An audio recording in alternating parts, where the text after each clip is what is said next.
लक्ष्मण चेकोंडेंना मी विनंती करतो की प्रकाशनाचा सत्कार करायचा आहे.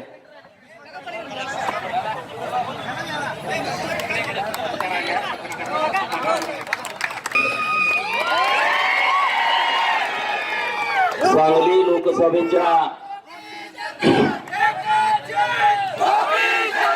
प्रचाराच्या निमित्तानं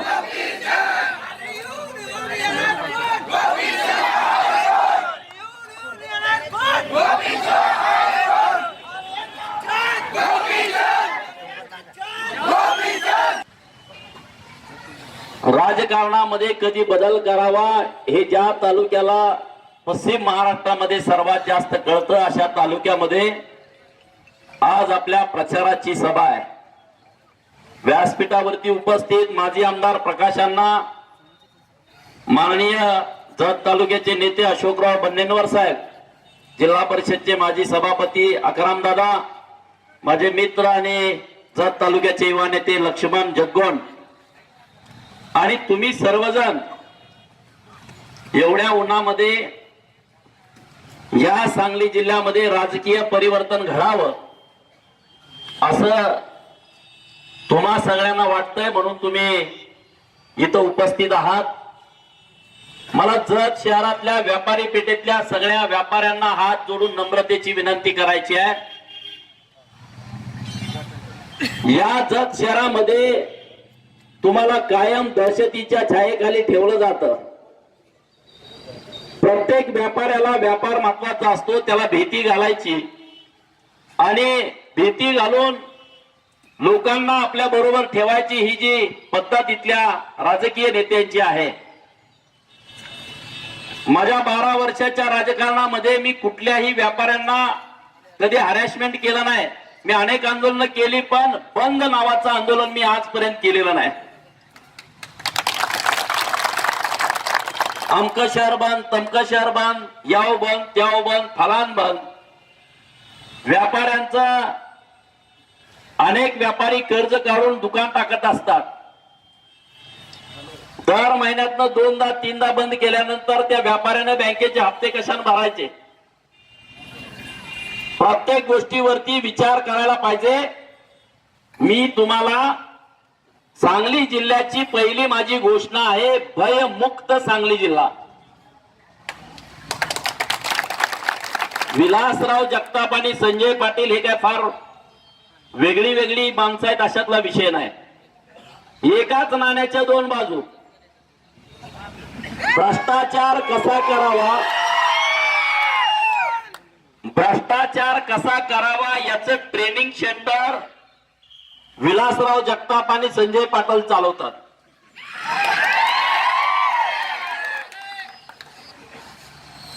जत तालुक्यामध्ये विकास का होऊ शकला नाही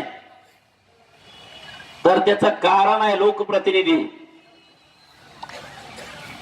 प्रत्येक गोष्टीमध्ये कमिशन खाण्याची जी भावना निर्माण झालेली आहे. सरकारचा पैसा म्हणजे 50% घरी गेलं पाहिजे आणि त्यासाठी राजकारण करण्याची ह्यांची जी पद्धत आहे ती जर पद्धत तुम्हाला बदलवायची असेल, मोडीत काढायची असेल तर तुमच्या पुढे आता वंचित आघाडीच्या या उमेदवाराशिवाय पर्याय आहे असं मला वाटत नाही.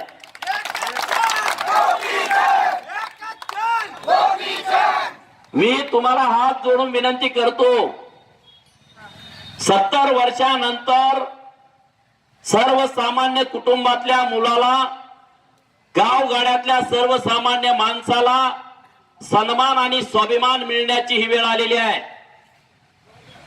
या प्रस्थापितांना गेली 70 वर्ष आपण मतदान देतोय. वसंतदादांच्या पासून प्रतीक पाटलांच्या पर्यंत, शालिनीताई पासून मदन भाऊंच्या पर्यंत आणि प्रकाश बापूंच्या पासून आता विशालदादा निवडणूक लढवत आहेत. या सगळ्या लोकांच्या पाठीमागे पाठबळ उभा करायचं जत तालुक्यातल्या सगळ्या लोकांनी पहिल्यापासून जबाबदारी बजावलेली आहे. 2014ला या जिल्ह्यामध्ये परिवर्तन व्हावं. निष्क्रिय लोकप्रतिनिधी आहेत, गावगाड्यातल्या लोकांशी त्यांचा संबंध नाही म्हणून आपण खासदार संजय पाटलांच्या पाठीमागे ठामपणे उभा राहिलो. खासदार संजय पाटील म्हणजे एकदम डॅशिंग भूमिका अशी एक जिल्ह्यामध्ये प्रतिमा होती. आपल्याही जिल्ह्याला एक कर्तबगार धडाडीचं धाडसी नेतृत्व पाहिजे अशी जिल्ह्यातल्या लोकांची भावना आणि धारणा होती. स्वर्गीय आरारावांच्या विरोधामध्ये संजय पाटील लढतायत तर आपल्या सगळ्यांना वाटलं की हा माणूस दिल्लीत गेला पाहिजे आणि संसदेमध्ये सांगली जिल्ह्यातल्या दुष्काळी तालुक्यातल्या जनतेची भावना त्यांनी तिथं मांडली पाहिजे. या एका निस्वार्थ भावनेतनं आपण संजय पाटलांना निवडून दिला. डॅसिंगगिरी करायला पाहिजे पण संजय पाटलांनी डॅसिंगगिरी कुणावरती केली? संसदेमध्ये केली का? तिथल्या मंत्रालयामध्ये केली का? मुंबई मधल्या कुठल्या महाराष्ट्र सरकारवरती बॉसगिरी डॅसिंगगिरी केली का? बाबा माझ्या तालुक्यातल्या जिल्ह्यातल्या लोकांच्या प्रश्नासाठी संजय पाटील खासदारकी पणाला लावतोय. संजय पाटलांना डॅसिंगगिरी केली या जिल्ह्यातल्या नेतृत्वावरती. पृथ्वीराज देशमुखांचं वालचंद कॉलेज ठपण्यासाठी तुंबळ हाणामारी केली. अजितराव घोरपडेंची त्यांच्यावरती बॉसगिरी केली. सुरेश खाडेंना मंत्रीपद मिळू नये म्हणून त्यांच्यावरती दादागिरी केली. शिवाजीराव नाईकांचं मंत्रीपद घालवण्यासाठी तिथं दादागिरी केली. स्वर्गीय आराराबांची पत्नी आमदार सुमनताईच्या गाडीवरती दगडफेक मारण्यापर्यंत त्यांची मजल गेली. मार्केट कमिटीच्या निवडणुकीच्या वेळेस तुम्ही अख्ख्या सगळ्या जिल्ह्यातल्या लोकांनी बघितलं की आराराबांच्या पत्नी आणि त्यांची मुलगी एका खोलीमध्ये आहे आणि बाजूने 4-5 हजार पोरं. संजय पाटील त्यांना बाहेर ओढा, बाहेर काढा. अर्वाच्य शिवीगाळ करतानाचे व्हिडिओ तुम्ही बघितले. दादागिरी तुम्ही कुणावरती करायला आम्ही पाठवलं होतं आणि तुम्ही दादागिरी या जिल्ह्यातल्या लोकांच्या वरती करताय. विलासराव जगतापाचं मतदान घेतलं आणि विक्रम सावंतला घेऊन विजापूरला गेले. विक्रम सावंतला घेऊन गडकरी साहेबांच्याकडे गेले. हे तुम्ही सगळ्यांनी बघितलं. आणि जेव्हा गोपीचंद पडळकर वरती दादागिरी करायचा प्रयत्न केला आणि नेमकं काय घडलं तुम्ही जिल्ह्यातल्या लोकांनी सगळ्यांनी बघितलं. त्यांना कोणीतरी बोलणारा माणूस पाहिजे होता. इतकी मस्ती 5 वर्षात आली. दुसऱ्यांदा खासदार झाल्यानंतर हा माणूस काय करेल तुम्ही विचार करा. एकदा जनतेतनं निवडून आलाय, आजपर्यंत कधी आला नव्हता हा माणूस. एकदा सिंगल निवडून आला तर या जिल्ह्यामध्ये मी कोणतरी वेगळा माणूस आहे आणि जाती जातीमध्ये तेढ निर्माण करणं, जाती जातीमध्ये भांडणं करणं आणि माझ्या विरोधामध्ये जत तालुक्यामध्ये फिरताना विलासराव दोघं म्हणतात गोपीचंद जातीवादी आहे. बघा विलासरावची भूमिका कशी आहे तुम्हाला सगळ्यांना माहित आहे का नाही? विलासरावची भूमिका सर्व धर्म संभाव आहे का? अरे मत घेताना तुम्हाला बहुजनांची पोरं चालतात संजय पाटलांना दोघांना आणि जेव्हा काम घेऊन बहुजनांची पोरं तुमच्याकडे येतात तेव्हा तुमचं तोंड काळं का होतं त्याचं उत्तर तुम्ही मला द्या. मत देताना तुम्हाला बहुजनांची पोरं चालतात आणि बहुजनांचं पोरग एखाद्या गावामध्ये समाज मंदिर द्या तर म्हणजे गावातला पुढारी कोण आहे? अरे काय जनता आता खुली आहे का? ए पब्लिक है सब जानती है. पूर्वीचा काळ गेला. धमक्या द्यायचा, दाब द्यायचा. हा गोपीचंद पडळकर तुमच्या बाजूने ठामपणे उभा आहे. तुम्ही माझ्या बरोबर या जत तालुक्यातली दादागिरी मोजून 6 महिन्यात 180 दिवसात मोडून काढतो. किती दिवसात? हे जे विलासराव जगतापाच्या बाजूने जे बगल बच्चे आहेत ना, वाळूवाले मटकेवाले आहेत का नाही, या गोपीचंदला खासदार करा.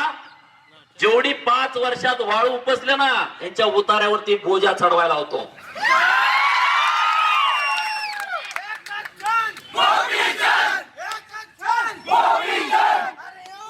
भारतीय जनता पार्टीच्या अध्यक्षाच्या डोक्यात 7 टाक.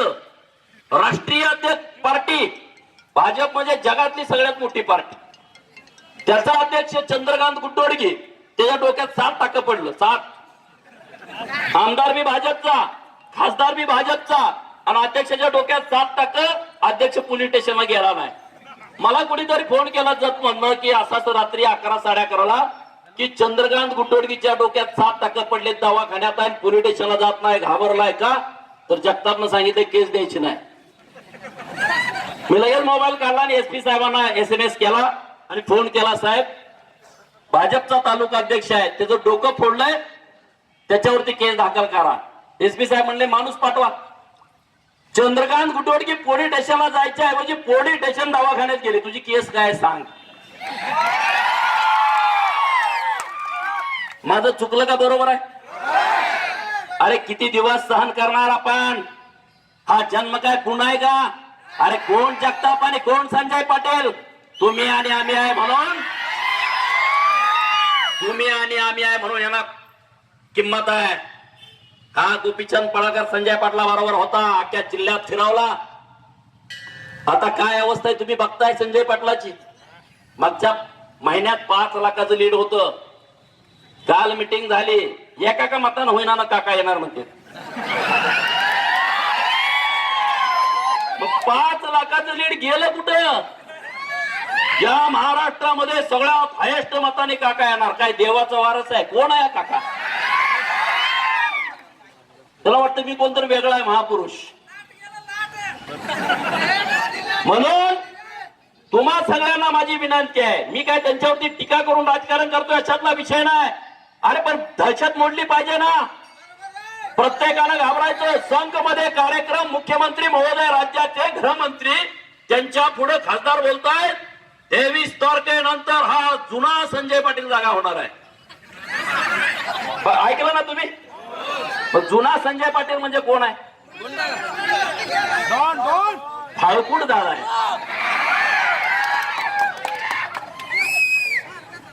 स्वतःच समजायचं मी फार मोठा आहे, मी फार मोठा आहे. कोण आहे? कोण पुत्र खातं तुम्हाला? मी आहे ना. संजय पाटलांना माझं आव्हान आहे, विलासराव जगतापाला 23 तारखेनंतर तुमच्यात काय ठमक आहे ती दाखवून द्या जिल्ह्याला. जिल्हा ऐकतोय. या गोपीचंद पडळकरच्या केसाला धक्का लावून दाखवा तुम्ही. केसाला. अरे माझ्या कार्यकर्त्याच्या केसाला धक्का लावा. तुमची काय अवस्था करून ठेवतो बघा तुम्ही. ही लोकशाही आहे. डॉक्टर बाबासाहेब आंबेडकरांच्या घटनेवरती हे राज्य चालता. हे तुमच्या लोकप्रतिनिधीच्या दादागिरीवरती हे राज्य चालत नाही.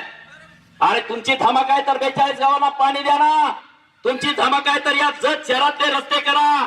या नगरपालिकेला निधी द्या ना. कुठे गेले तुम्ही? 5 रुपयाचा फंड तुम्ही दिला नाही. कुठे गेले ते तुमचे खासदारकीचे फंड? कुठे गेले ते आमदारकीचे फंड? कुठे गेल्या त्या योजना? कुठे गेले ते पैसे? मी पण भाजपमध्ये 8 महिन्यापूर्वी होतो. तुमचं काय भारतीय जनता पार्टीमध्ये किंमत आहे मला माहित आहे ना. कोण कुत्र विचारतं मुंबईमध्ये 2-2 दिवस तुम्ही थांबता मुख्यमंत्र्याला भेटायला? या जिल्ह्यातल्या लोकांना माहित नाही. निर्णय प्रक्रियेमध्ये तुम्हाला स्थान नाही. आणि लोकांना तर सगळ्या समजा गोपीचंद निवडून आल्यावर भाजपमध्ये जाणार आहे. भाजपमध्ये मला काय का कुत्र चावलंय का रे भाजपमध्ये जायला? हा म्हणजे मी निवडून येऊ नये म्हणून जिल्ह्यात संभ्रम. भिडे गुरुजींचे माझे फोटो. अरे भिडे गुरुजीला काही सगळे भेटत होते का? मी एकटाच भेटलो? मी भारतीय जनता पार्टीत होतो, सगळ्या संघटना भेटत होत्या ना. आज माझा आणि त्यांचा कडे मात्र संबंध आहे. भारतीय जनता पार्टीनं गोपीचंद पडळकर कसल्याही परिस्थितीत पडला पाहिजे यासाठी प्रचंड ताकद लावलेली आहे.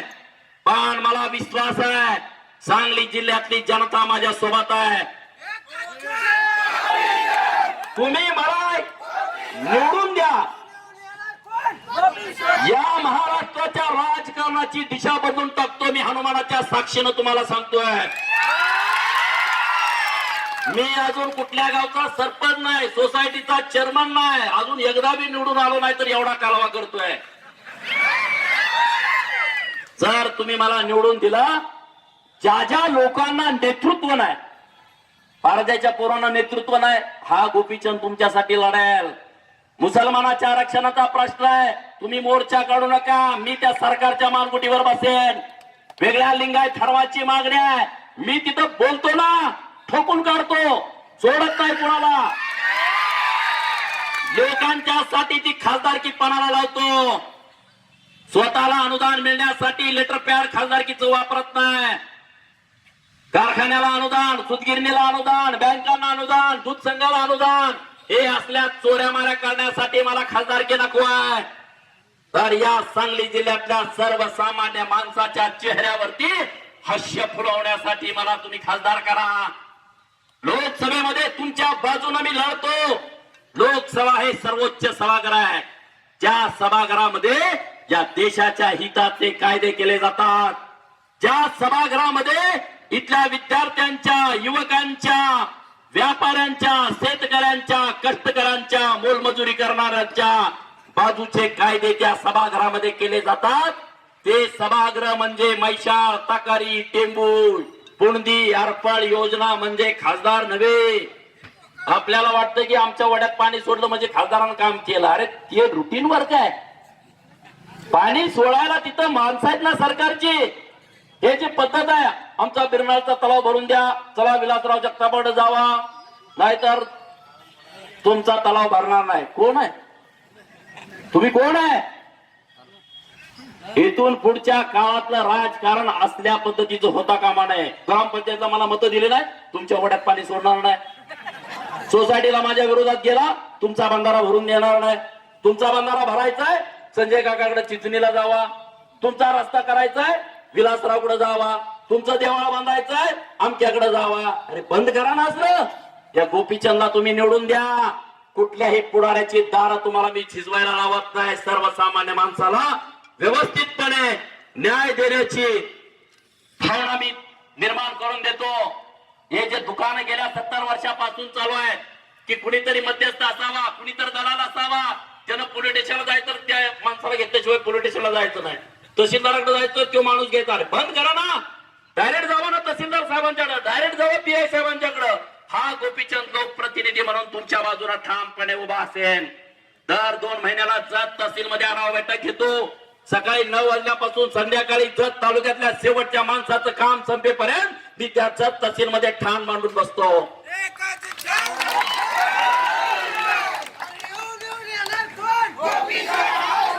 मी तुम्हाला काय वेगळं सांगतोय का? नव्हे, तुम्ही म्हणाले काय तरी काय हाँगकाँग, मलेशिया इथं आणतो असं काय मी तुम्हाला म्हणतोय का? तुम्हाला रेशन कार्ड मिळत नाही, मी तुमच्या गावात कॅम्प लावायला होतो. लोकप्रतिनिधीला तेवढे अधिकार आहेत. तुमचं वारस नोंद होत नाही, मी तलाठी अण्णा साहेबांना सांगतो, अण्णा आमचा बाप मेलाय, आमचं नाव लावा. मी समजावून सांगतो. तुमचं पैसे कुणाला खाऊ देत नाही, दलालांना खाऊ देत नाही. राजकारण राजकारण राजकारण म्हणजे काय आहे हो? जे कधी या लोकांनी केलं नाही तो वेगळा प्रयोग मी करू शकतो. म्हणून तुम्ही मला लोकसभेमध्ये पाठवा. मी काम करणारा कार्यकर्ता आहे. माझी जात बघू नका, माझं काम बघा. आणि मी जर कामामध्ये कमी पडलो तर 2024 ला तुम्ही मला दारामध्ये थांबू देऊ नका.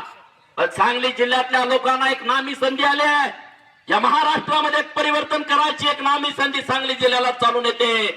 जे उत्तर प्रदेशमध्ये काशीरामनी घडवला ते आता महाराष्ट्रामध्ये घडायची वेळ आली आणि त्याची सुरुवात तुम्ही सांगली मधनं करा. जिसकी जितनी संख्या भारी उसकी उतनी भागीदारी या तत्वावरती वंचित आघाडी उभा आहे. जेवढे लिंगायत आहेत त्यानुसार त्यांना वाटा मिळाला पाहिजे. मुस्लिम समाज आहे त्यांना त्यांचा वाटा मिळाला पाहिजे. मराठा समाजाच्या गरीब पोरांना त्यांचा वाटा मिळाला पाहिजे.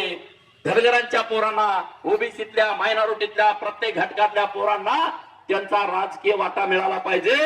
ही आमची भूमिका आहे. मग ही कुणाच्या विरोधात आहे का? सांगा ना. वंचित आघाडी म्हणल्यावर डोळं लोक मोठं करून बघते. जी कुठं दुसरी कुठं काय अतिरेक काय पार्टीत गेलो का मी? का पाकिस्तानात नाही पार्टी आहे? का गोपीचंद अफगाणिस्तानात आलाय? सांगायची पद्धत लय भारी असते. त्यांचा प्रचार करतो, हे गोपीचंद नंबर 1. आणि आता मी उभा राहिलो, हे गोपीचंद नालाय काय? गोपीचंद असा करतो, गोपीचंद तसा करतो. या जिल्ह्यातली सगळी आता परिस्थिती बदलली आहे. बँकेमध्ये तुम्ही एखाद्या नॅशनल बँकेमध्ये गेला, एखादा सुशिक्षित बेरोजगार बँकेचा अधिकारी तुम्हाला तिथं थांबू देत नाही. हिंदीत बोलतोय. काय कसा त्याला फाईल बी तुमच्या हातामध्ये घेत नाही. केंद्र सरकारने योजना आणली, मुद्रा बँक 1 लाखापासून 10 लाखापर्यंत कर्ज विना तारण विना जामीन द्या. किती पोरांना दिलं? बँकेत तुम्हाला थांबू दिलं नाही. मला खासदार करा की 2 महिन्यामध्ये 2 महिन्याला प्रत्येक या सगळ्या बँकाची मॅनेजरांची मीटिंग लावतो सांगलीला. एका बाजूला बँकेचे मॅनेजर, एका बाजूला जिल्ह्यातले युवक. तुम्ही फाईल तयार करून आणा, मी तिथं बसतो ना. यांना कर्ज द्या, काय कागद कमी आहे, मी तुमचा लोकप्रतिनिधी म्हणून तिथं बसतो ना. या भारतीय जनता पार्टीवाल्यांना म्हणलं, अरे तुमच्या सरकारनं मुद्रा योजना आणल्या, या बँकेच्या मॅनेजराची मीटिंग लावा ना. बँकेचा मॅनेजर पोरग तिथं गेलं का हिंदीत बोलतोय, त्याला तिथं बसू देणं झालंय. तुम्ही मीटिंग लावा. संजय पाटलांना सांगितलं, बैठक लावा. खासदार आहे तुम्ही, बैठकच लावा ना. एकदा 2दा 3दा विचारलं, परत माझ्या लक्षामध्ये आलं की नॅशनल बँक एक बी गाड्यानं सोडली नाही, 100 कोटीच्या खाली उचलायची. मग बँकेचं मॅनेजर ह्यांना फोन करतोय, ही फोन उचला ना, ह्यो कसं उलट लावणार तिकडं फोन, ती वस्तुलीला फोन करतोय, वैतागून गेलोय साहेब. मग मला तुम्ही खासदार करा, मी कुणाचा रुपया उचलला नाही, बुडवला नाही, मोकळा ना, धंदाच काय नाही तर पैसे कशाला उचलू. मोकळा माणूस आहे, वापरून घ्या. मी तुम्हाला अनेक वेळा सांगतोय. संजय पाटील तुम्हाला सहज कुठं उपलब्ध होऊ शकतात का? ते आलं तर विलासरावच्या घरी बसल का? इथं पानपट्टीवर बसल. पानपट्टीवर बसल्यावर त्याच्या प्रतिष्ठा मलिन होईल ना, होईल का नाही सांगा? मला कुठे बोलवा, गाड्यावर बोलवा, चाचा पण गाड्यावर बोलवा, पानपट्टीवर बोलवा, हॉटेलात बोलवा, मी सहज तुमच्याकडे येऊ शकतो. कारण तुमच्यात आणि माझ्यामध्ये अंतर नाही. खासदार आणि जनता यामधलं अंतर जर तुम्हाला कमी करायचं असेल तर तुम्ही माझ्या बरोबर उभं राहावा. दिल्लीमध्ये गेल्यानंतर महाराष्ट्र सदनातनं जेव्हा गोपीचंद पडळकरचे खासदार म्हणून प्रेस होईल ना, तेव्हा तुमच्या दारामध्ये प्रशासकीय अधिकारी येतील शोधत. कुठल्या गावातला प्रश्न आहे, गोपीचंद तिथं बोलायला लागलाय, वर्ण मेल आलाय, होईल का नाही? वाटतंय का विश्वास तुम्हाला? तिथं मी तुमच्यासाठी भांडतो, तिथं बॉसगिरी करतो, तिथं दादागिरी करतो. आणि सांगली जिल्ह्याची जी पोकळी झाल्या राजकारणाची ती जर भरून काढायची असेल तर तुमच्या पुढे 3 माणसं आहेत, संजय पाटील, विशालदादा, गोपीचंद. त्यातला कुठला माणूस सांगली जिल्ह्याची उंची महाराष्ट्रात वाढवू शकतो त्याच्या पाठीमागे उभा राहावा, त्याच्या पाठीमागे उभा राहावा ना. त्यांना ही स्वतःची मक्तेदारी वाटते. आमदारकी खासदारकी जणू का ह्याच्या बापाची जागीरदारी आहे. बाप गेला पोरगा, पोरगा गेला का ना, तो आपला कसा बाप मेल्यावर 7 बारे आपलं नाव येतं, तसं यांचं खासदारकीवर येतं, तसं यांचं आमदारकीवर येतं. डीसीसी बँकेला हेच, कुठल्या मार्केट कमिटीला पण हेच, आमदारकीला हे, खासदारकीला हे, पैसे खायला हे, अनुदान लाटायला हे, आणि सतरंजा उचलायला आपण, घोषणा द्यायला आपण, फटाकडे उडवायला आपण, बॅनर लावायला आपण, आणि सरपंच केला तुंबळ हाणामारी आपली. कुणाच्या भावाविरुद्ध भाऊ, चुलत्या विरुद्ध पुतना, भावक्या विरुद्ध भावकी, गावात करा हाणामारी. जे निवांत आपली स्पर्धा आता आमदारकीसाठी लागली पाहिजे. प्रत्येक पोराला वाटतं बाई अरे आमदार होऊ शकतो, कधी होईल? गोपीचंद पडळकर ज्या दिवशी खासदार होईल ना, या महाराष्ट्रातली 100 गरीबाची पोरं म्हणतील मी आमदार होऊ शकतो, आणि तुम्ही त्यांना आमदार करू शकता. इतकी ताकद तुमच्यात आहे, एवढी ताकद आहे आपल्यामध्ये. अमित शहाची सभा झाली, तुम्ही बघितली का व्हॉट्सअपला? कोण गिराईक होतं का त्यांना? 300 रुपयावर लोक आणली होती. खासदारांची ही परिस्थिती आहे. विशाल पाटील म्हणतात मी वसंतदादाचा नातू आहे, मला निवडून द्या, मला निवडून द्या. येळदरीत जर विशाल पाटलांना नेऊन सोडला आणि ड्रायव्हरला काढून घ्यायचा आणि विशाल म्हणे तू सांगलीला जा,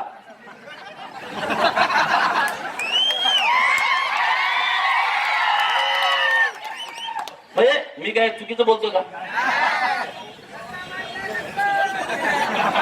रस्ता माहित आहे का जत तालुक्यातला?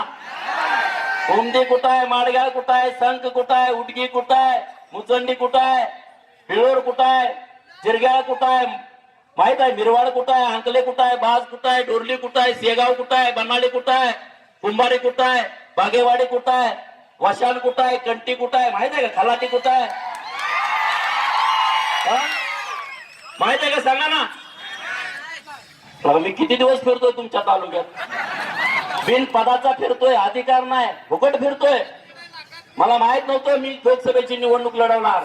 मी फक्त इथल्या जनतेच्या प्रश्नासाठी फिरत होतो. लोक जेव्हा जेव्हा बोलत होती तेव्हा तेव्हा मी येत होतो. जत तालुक्यातल्या सगळ्या लोकांना माझी हात जोडून विनंती आहे, एक चान्स मला द्या, एक संधी द्या मला, त्या संधीचं सोनं करतो.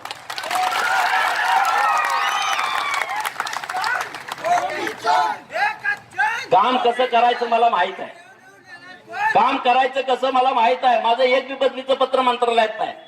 तुम्ही विचारा कोणाला पण जाऊ, मी का ताटमाने इथं बोलू शकतो. एकदा गेला मी विनोद तावडे साहेबांच्याकडे गेलो होतो. बघा प्रकार कसा असतो. जत तालुक्यातल्या पूर्व भागात 22 शाळा द्यायच्या होत्या, मराठी शाळा. मागच्या सरकारनं घोषणा केली होती, हे सरकार अंमलबजावणी करायला भूमिका घेत होतं.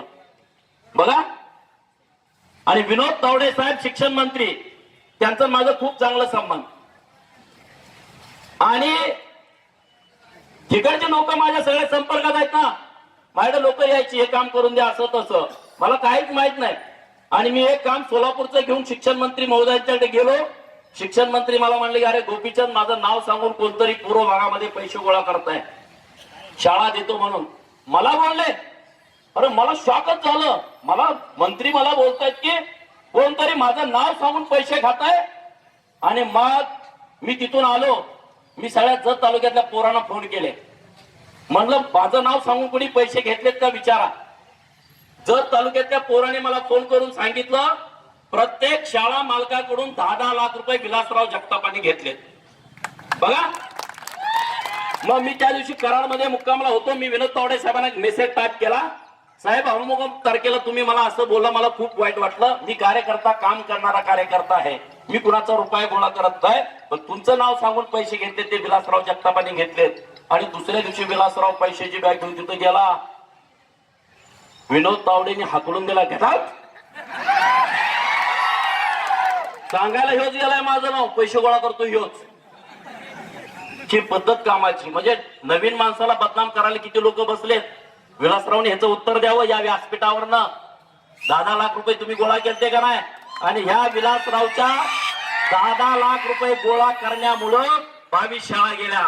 विनोद तावडे म्हणले की मी पैसे घेऊन शाळा देणार नाही आणि मी बदनाम होणार नाही. 22 शाळा जाण्याचं कारण हे आहे. आणि नाव कोणाचं. मला टेन्शन. माझी गाडी बँकवाली निवडून देते ते काय मला इथं बोलताना टेन्शन आहे. हे म्हणते मी 2-2 कोट गोळा केले. ही पद्धत ह्याची. हे सगळं जर तुम्हाला काय सांगतोय कारण भ्रष्टाचार प्रचंड चालू आहे. जातीवाद प्रचंड चालू आहे. गोपीचंद पडळकर जर तुम्हाला जातीवादी वाटत असेल, होय मी जातीवादी आहे, 100% मी जातीवादी आहे.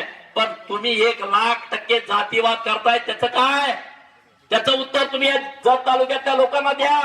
आणि हे जर सगळे प्रश्न मिटवायचे असतील, विकासाच्या वाटेवरती तुम्हाला जायचं असेल, तर इथल्या सगळ्या बहुजनांच्या पोरांना मी विनंती करतोय, तुम्ही ठामपणे भूमिका घ्या. या लोकसभेमध्ये निश्चितपणे पुढचं या जिल्ह्याचं राजकारण या कुणालाही विचारावं तुम्हाला लागणार नाही. या चौकातला एखादा पोरगा झडपीचा सदस्य असू शकतो वंचित आघाडीमधनं. एक 10-20 सरपंच असू शकतात. या नगरपालिकेमध्ये 2, 4, 5, 10 नगरसेवक असू शकतात. कारण वंचितांची संख्या जास्त आहे ना. वंचिताच पैसे काय गरज नाही आपल्या पार्टीला. माझ्याकडे आहेत का पैसे. तुम्ही काय घेतलं का माझ्याकडनं. आता त्यांचे पैसे वाटायला आले कालपासून. हाणामाऱ्या चालू होतील उद्या परवापर्यंत. ते खाली वाटत नाही हो. त्याला माहित आहे हीच संधी नामी आहे. ते खाटाच्या खाली निमत ठेवतोय. थोडंफार इकडं तिकडं करताय. पैशानं फरक या जिल्ह्यामध्ये पडणार नाही. विचारावरती काम करावं लागेल. आणि जर तुम्हाला आता बदल करायचा असेल या जिल्ह्यामध्ये, केंद्रातला एखादा मोठा उद्योग का आला नाही सांगली जिल्ह्यामध्ये. केंद्रातला उद्योग नाही, पोरांच्या हाताला काम नाही, सुशिक्षित बेरोजगार पोरं फिरतायत. त्या पोरांना न्याय द्यायचा असेल, विद्यार्थ्यांना एमपीएससी आणि यूपीएससीचं सेंटर आपल्याला सांगलीमध्ये काढायचं आहे. जत तालुक्यातली कितीतरी मुलं सांगलीमध्ये हॉस्टेलला आहेत. त्या सगळ्या युवक पोरांना सांगतो मी एमपीएससी आणि यूपीएससीचं सेंटर सांगलीमध्ये काढतो. पुण्याला, दिल्लीला, मुंबईला जायची गरज नाही.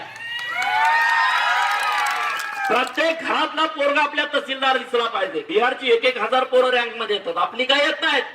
त्यांच्यासाठी सुविधा आहेत. केंद्र सरकारच्या माध्यमातून तुम्हाला सुविधा मी उपलब्ध करून देतो. करू ना. काय याच्यामध्ये 100% होऊ शकतं. गावागावामध्ये मंदिरं कमी, समाज मंदिरं कमी. आपण वाचनालय काढू, लायब्ररी काढू चांगले अद्यावत, की ज्या वाचनालयामध्ये आपले पोरं वाचतील आणि अधिकारी होतील, तलाठी होतील, ग्रामसेवक होतील, प्राध्यापक होतील. गावागावामध्ये ह्या सुविधा करणं गरजेचं आहे.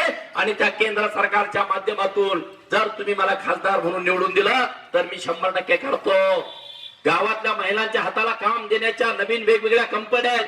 त्यांच्या मार्फत तुम्हाला घरामध्येच काम उपलब्ध व्हावं यासाठी मी प्रयत्न करतो. प्रत्येक महिलेच्या हाताला काम मिळावं. आणि म्हणून या सगळ्या अनेक कल्पना डोक्यामध्ये आहेत. त्यासाठी तुम्ही माझ्या पाठीमागे ठामपणे उभं राहावा एवढी कळकळीची विनंती करतो. माझ्याकडे कार्यकर्ते सगळ्या गावात पोहोचतील अशी परिस्थिती नाही. पण तुम्हीच वंचित आघाडीचे प्रमुख आहात. गोपीचंद पडळकर म्हणजे तुम्हीच उभा आहे असं समजून तुम्ही माझ्या पाठीमागे ठामपणे उभं राहावं एवढंच कळकळीची विनंती करतो आणि थांबतो. जय हिंद, जय महाराष्ट्र. मदने साहेबांच्या वतीनं या सर्वांचं आपण अभिनंदन करावं.